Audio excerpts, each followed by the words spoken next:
Hey man, Hey, how's it going? I'm great, thank you. How are you? I'm doing great. Thank you so much for taking time to do this interview. No worries. It's my pleasure, and it's always nice to have a chat with you, Josh. Well, I truly appreciate that. It's been so great to be able to see where the band has come all the way back since the first album and the first time we got to talk, all the way up to now in 2023, and just seeing the rise in popularity and everything in the band just becoming stronger and stronger. And even with what you've done here last week with the new EP and just seeing the different variations of what the band and the music and the concepts can be, it's just so incredible to see where you are right now. Oh, thank you very much. We're actually happy. We're very happy with how the music turned out, and also very I wouldn't say surprised, but relieved that people really have embraced it in such a good fashion because it's kind of a different thing compared to how we originally sounds. But people have started requesting like, can't you do this song as well? And can't you? Are you going to do more things like this and stuff like that? So we couldn't be happier with the reaction that we've gotten from people.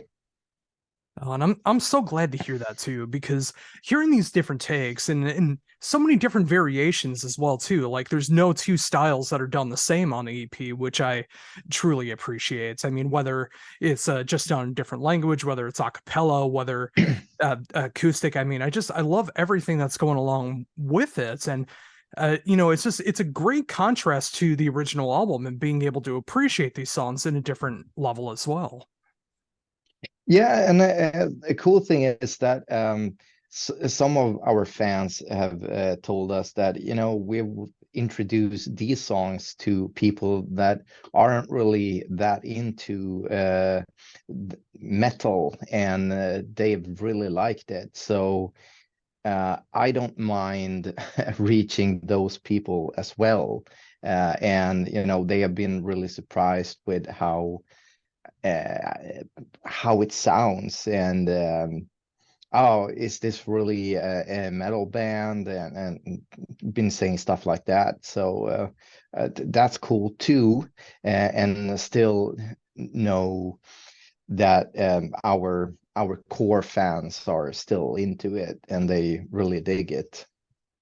Oh, for sure. So, thinking about that, like, where did the idea come from to be able to do these variations? The original idea was that the label wanted us to squeeze in one extra song for the Zornheym sleep experiment. And since we had done these live stream acoustic things, me and Bendler, we figured, yeah, why not take this to the studio and see um, what will happen when we actually record it and sit down and arrange it. So we did that and did a bonus track, and that was Whom the Night Brings. And the original idea was that the graphic novel that we released was going to be maybe 6 months delayed or something like that after prior to the release of the Zornheym sleep experiment. But the artist Anna Sari, she got pregnant during the making of the graphic novel. So then she needed, a lot of time to tend to the baby and recover from the pregnancy and everything like that. So everything got delayed, and around that time we had just done a very successful tour in France, and the French people have always embraced us with so much kindness, and we've done some really big shows there. I mean, our first gig that we ever did was in France, and it was on a really big festival, Monoculture, and I mean, so many people showed up and supported us. So we felt that we want to give something special to our French fans. So then I started thinking about what about doing like a French version of one of our songs. And since everything with the graphic novel took such a long time to finalize, I figured that we could give our patient fans a little gift. So we decided to record two songs, actually, Keep the Devil Away and Slumber Comes in Time. And while we were doing it, Bendler was trying out some a cappella stuff for some cool content video, and that turned out so good. So I said that you need to record this properly and actually add it to the EP. So once we had recorded Keep the Devil Away in 2 languages, we actually had an EP of 5 songs. And the original idea of doing like acoustic interpretations of our own material kind of comes from Blind Guardian's the Forgotten Tales album that I really liked a lot when it came out, and I've always wanted to do something like that myself. So I figured that when we had this extra time, I could sit down and actually try and experiment with those ideas. And the idea is to actually record another acoustic EP when we're in the studio, because we're in the studio now recording the 3rd album. And the idea is to record a part 2 of the Forgotten Inmates with a bunch of other songs, and maybe write like a special song for that acoustic EP as well. Oh, that would just be so cool. And yeah, you answered a few questions that I was saving to the end, but I'm so happy to hear that you're already working on the 3rd album and getting it recorded. That has me so excited. Yeah, because the albums, they take a lot of time to make, because they are so huge, just to connect all the dots with the concept, and then to record all the real instruments and the real voices and everything. So this summer we recorded the drums, and a few weeks ago I just finished the rhythm guitars. So in a couple of weeks I'm gonna record the bass, and after that I guess we're gonna do lead and acoustic guitars, and then we'll see if we're gonna do strings or the vocals.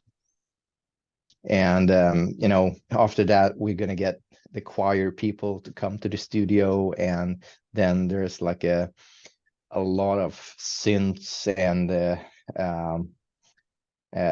samples and stuff like that that's going to be added. So it's going to be a huge album, and the songs feels really good.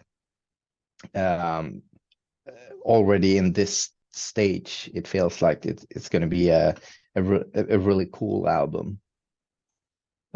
Again, that just has me so excited because, again, being there from the beginning and just seeing the evolution of the band, and just so curious what the 3rd album is going to be going into and how it works conceptually. I'm just so excited about all of that, and I can't wait to see what happens.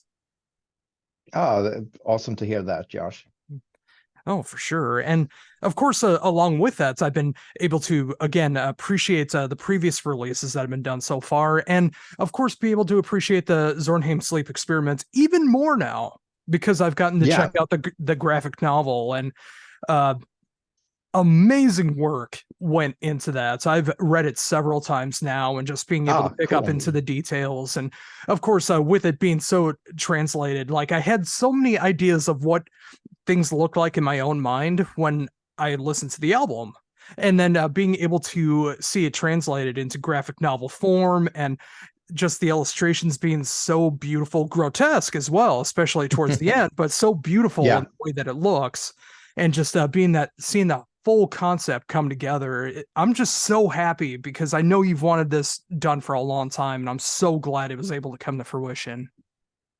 Yeah, and there's so many cool little details that went into it. It's like the whole graphic novel begins in blue, and that's the color of the first album.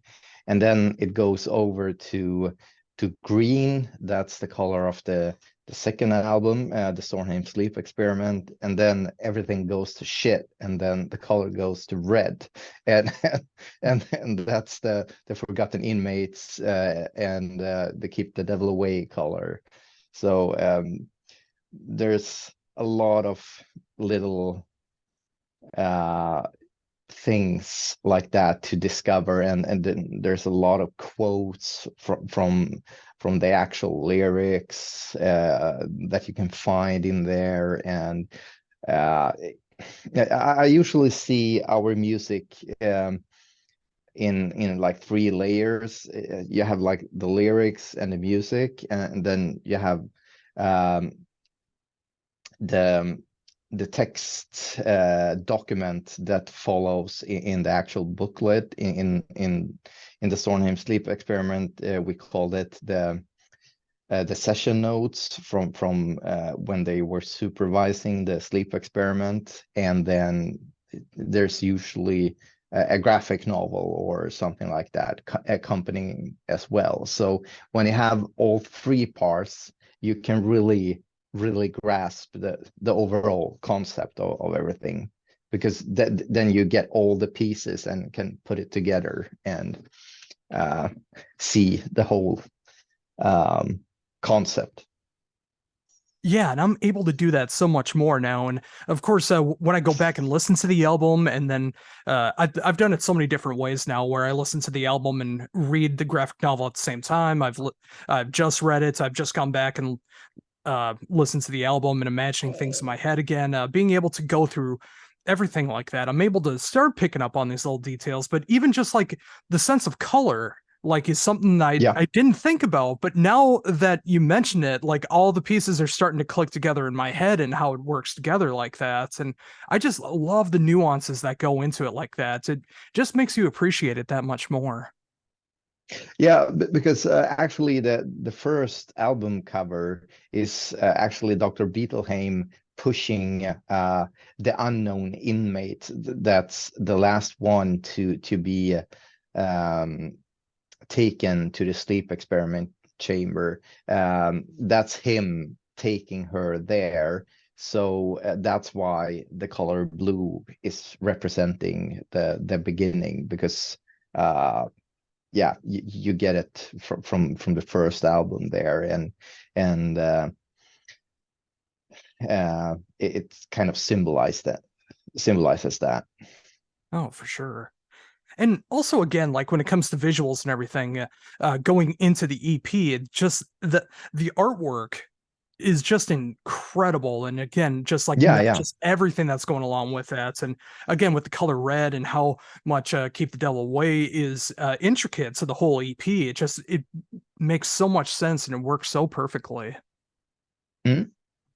I think Anusari did an incredible job, and she really walked that extra mile. And I also think that the label, I actually have the comic here. They did like a really good job. There's like extremely nice paper and everything. And yeah, I don't know if you can see it, but Oh you yeah. know, Mhm. it's uh, it's the real deal. I actually need to sit down and read through this, because I haven't done that because I'm so occupied with working on the the next album. but there's like big spreads of cool things. And I think Jens Rydén, that did the layout, he did an incredible job as well. And he's the same guy that did that he's done all the layout stuff for us when it comes to the albums and everything like that. So I prefer to stick with the same team because I always know that they perform and do top-notch things. Yeah, and that, So I mean, I'm really happy that I found all these people because they are so good at doing this. And I mean, it comes it's the same within the band that, you know, like Bendler, he's an amazing vocalist, and Skuka, he helps out so much with um, the orchestral stuff. And when it comes to writing, you know, he's Irish and he's very good with the English language. So uh, he's pretty much the one that's been wording out everything. It's my concept, but he's been the main writer of everything. That's why it's so professional written and thought out. And he's a really good co-creator to have, you know, and bouncing different ideas with. So I'm extremely happy with with with the team that I have. yeah, and you can never take that for granted too. When you find the right people for the lineup, when you find the right label, when you're able to find the right people to do visual, audible. I mean, there's so many things that go into it, but when you find the right people who know what you're going for and you're able to work together to work towards the right goal, there's no better feeling when everything gets together and it works out the way that it's supposed to be. Yeah. I couldn't say it better myself. So, with that in mind, I mean, obviously, with album three coming in the way, and uh, so much of the work has been done so far. Um, without trying to give too much away, like, what should people expect from the next album? People should expect that we are going back in time uh, when we're talking about the Zornheym timeline. Um, we've really decided that, you know, all our albums are gonna revolve around the mental asylum that we have created, and everything is gonna take place in that world. So um, the first album kind of introduces a bunch of different inmates, a little bit like um, like a first episode, a pilot episode of a TV series. And then the second album, the Zornheym Sleep Experiment, was more a specific experiment that's been taking place there. And on the third one, we want to explain some of the origin on how Dr. Beetleheim came to the asylum and took it over, and what went wrong with him when he did that, and how come everything is the way it is now. Yeah, again, that's just got me so excited because I already have ideas, but I want to see how it's actually gonna be portrayed and being able to read the lyrics, being able to hear the music accompanying that, all the visuals, of course, that goes along with it. I know obviously with everything that's been done so far and being able to give this story justice so far, I can't imagine this would be any different. Yeah, and that was the thing that I actually had to go back when we were writing um, the script for the graphic novel, and when we're gonna word everything out. I had to go back and reread it because I was so into the new album and making all the background stories about that. So I had to refresh my memories to my memory to get everything straight there. But I'm really happy with how the story is being laid out now for the third album.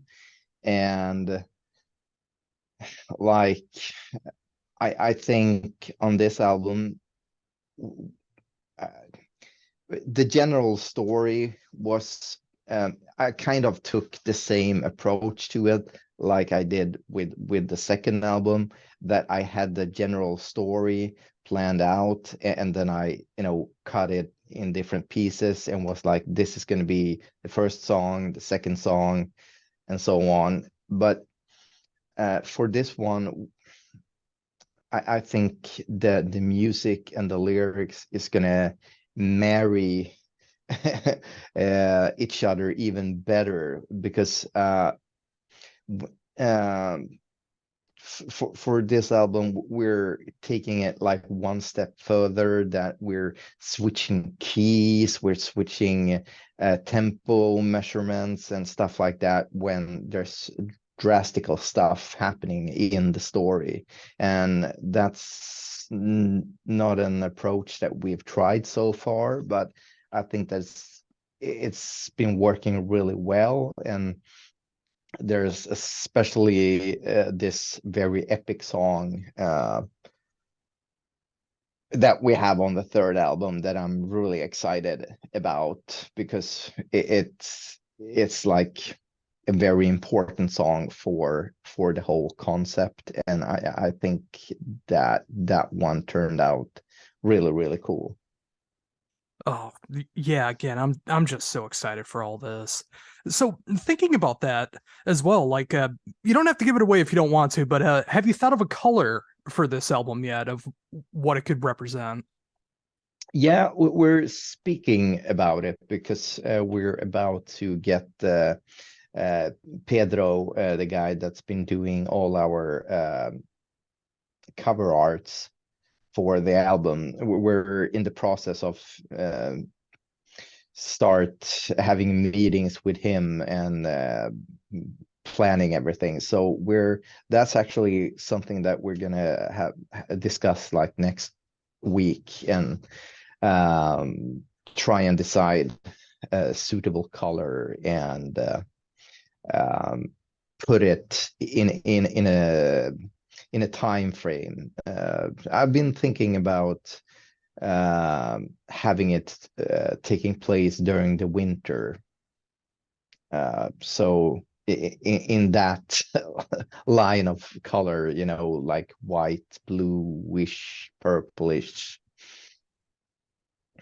Oh, very cool. I mean, yeah, whatever direction that you decide to go into, I know it's gonna perfectly represent the music and the concept. So that's just gonna be so cool. And yeah, and hearing about the songwriting as well too. The fact that you have an epic song on here, that you're messing with the songwriting to be able to do something different the band hasn't done before.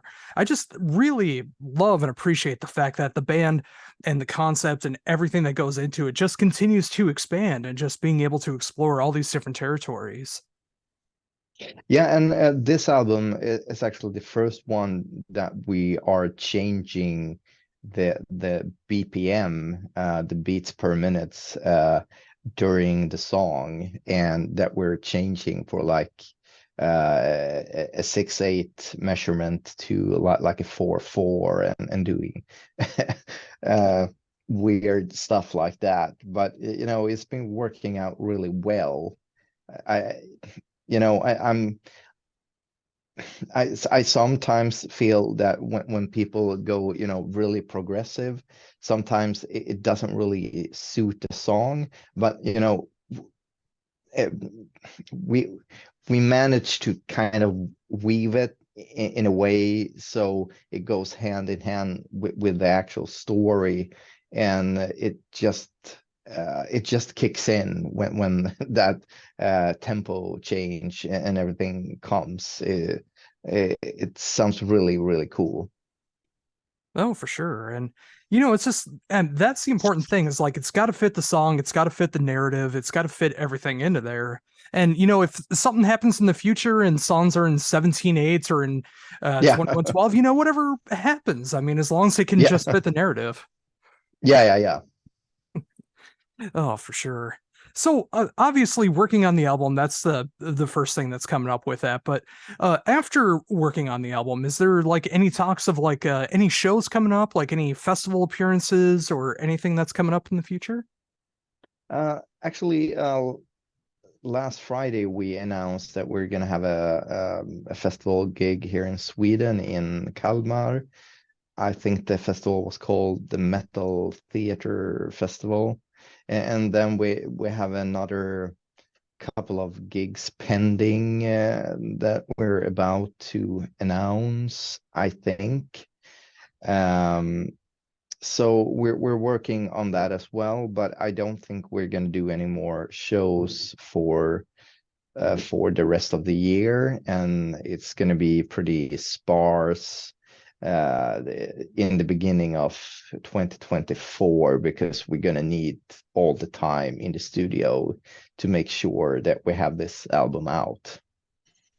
Yeah, that totally makes sense. And of course, that's got to come first and foremost. But, just the fact, like you were talking about right in the beginning, about like the reception the band has been getting in the live setting, especially in something like France and I imagine Sweden as well, too. Just being able to see these countries and festivals and other appearances, just bringing in the crowds and just being able to see the first two albums represented so far, and then anything else that can happen after the release of the next album and seeing how that's all going to come together in the set list and everything.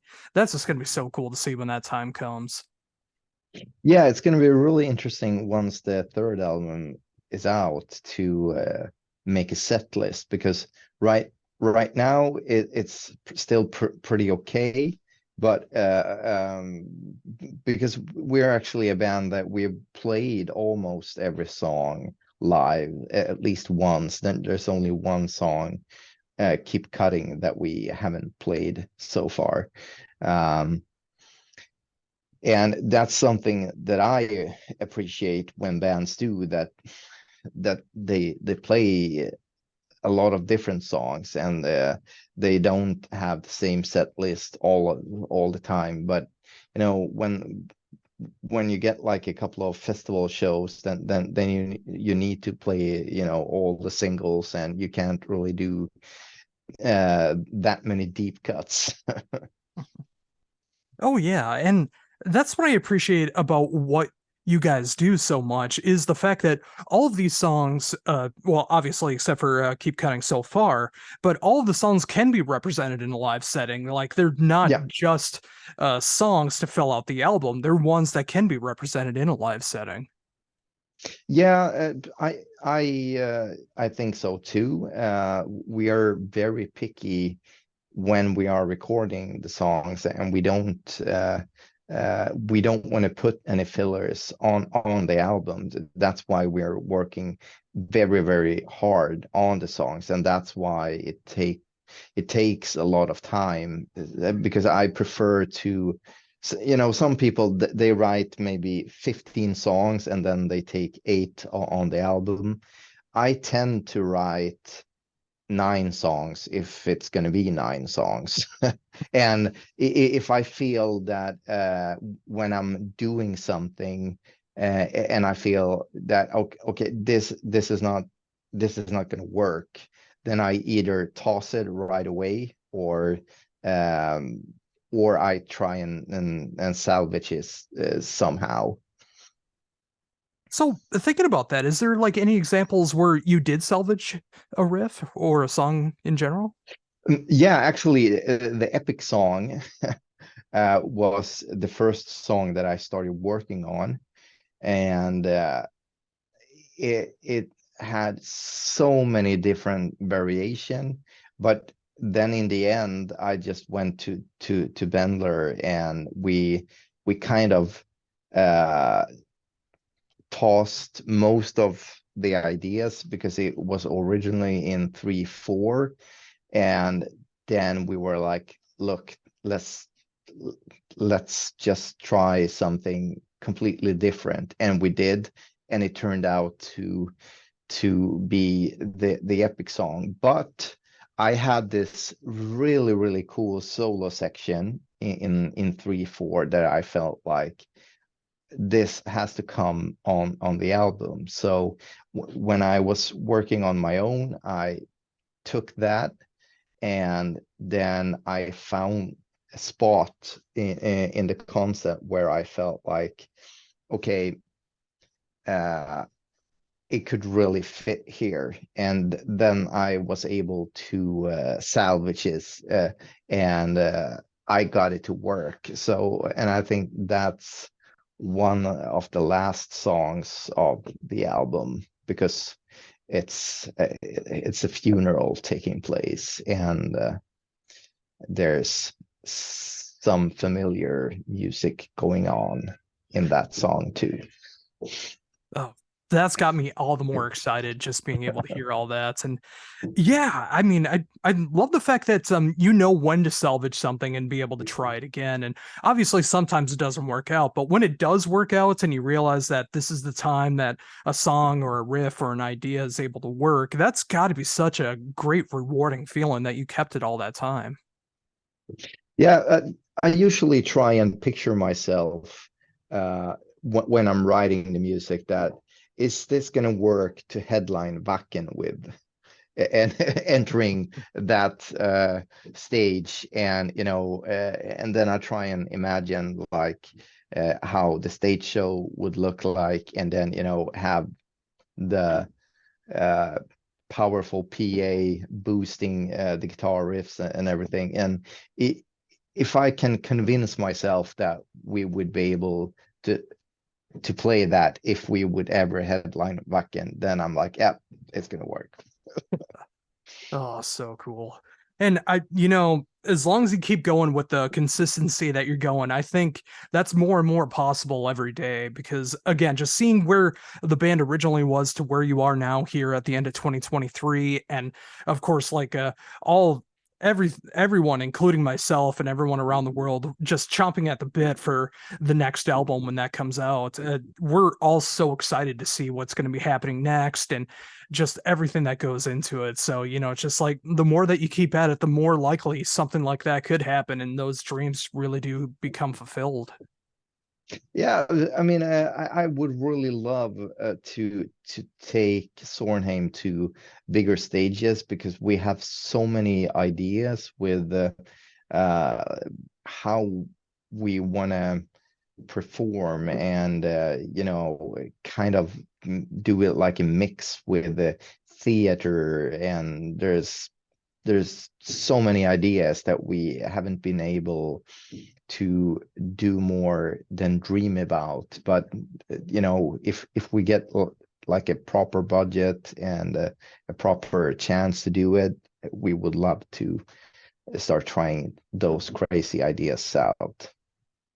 Oh, definitely. And I've always had those ideas. Like every time I listen, like I just like I picture all this different imagery of what the live show could be and what it might be one day. But Yeah. until then, I mean, there's so many great things that are going on right now. Of course, an amazing new EP that dropped that is just fantastic. I mean, it's short, sweet, and it just captures so much of what I love about the band, but being so different in its variations, which I appreciate. And hearing so much about what the album is going to be coming up next year, and just like all these different ideas that come along with it, has me so excited.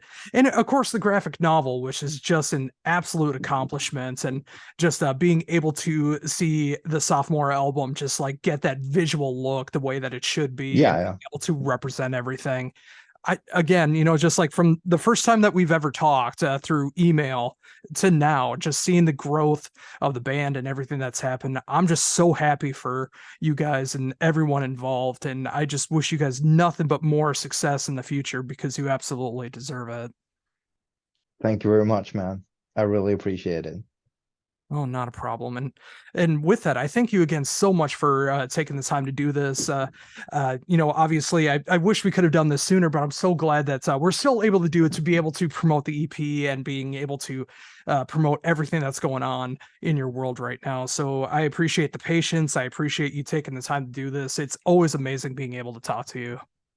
Yeah, my pleasure. And people can still buy it, so I always enjoy talking about what we have recently done or what we're about to do. So no worries at all. It's just a pleasure and an honor to be speaking to you like always. Oh, that I really needed that today. Thank you so much for those kind words and just being able to talk about some great music. I mean, that always brightens my spirits, and I got so much to look forward to next year now. So I got to thank you for that. And before we wrap up, is there anything else you'd like to mention that I hadn't brought up yet? Um,